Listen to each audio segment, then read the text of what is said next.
I think you're right. Kyrie tonight really was the first time it felt like he had all of his mojo going. He got the haircut. He looked good. He looked sharp. The beard was trimmed. The dude was ready to fire. And it was just so awesome to see. And everything just kind of falls in its place. And you see, even Jaylen Brown had a really tough start to the season.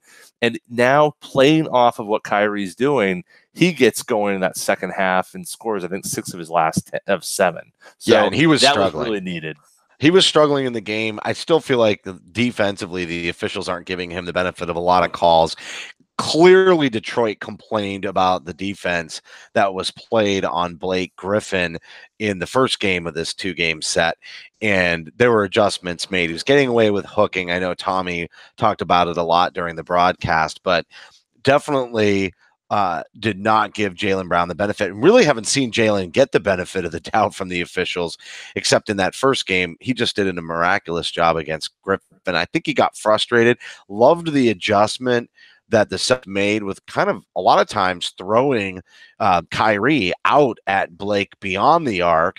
The problem with it was that the defense did not come back and recover or help when Blake would get by Kyrie. That was a huge defensive liability sort of concern there in the fourth quarter.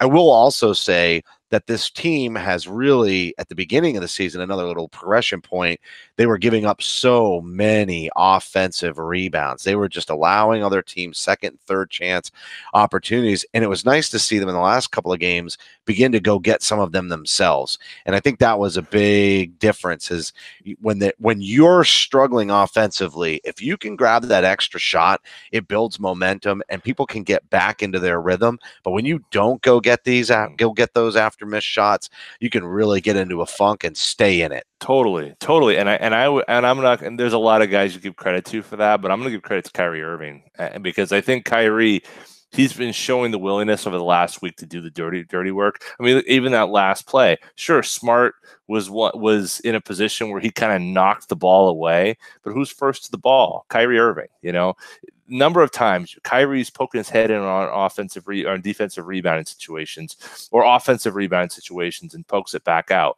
We saw that the other night against it was the OKC game, and so if he's doing it, it sets the tone for everybody else. And I feel like, when we were going to record the other night and we might, before, this offensive explosion, that was my sense was Kyrie's kind of the player of the week to me.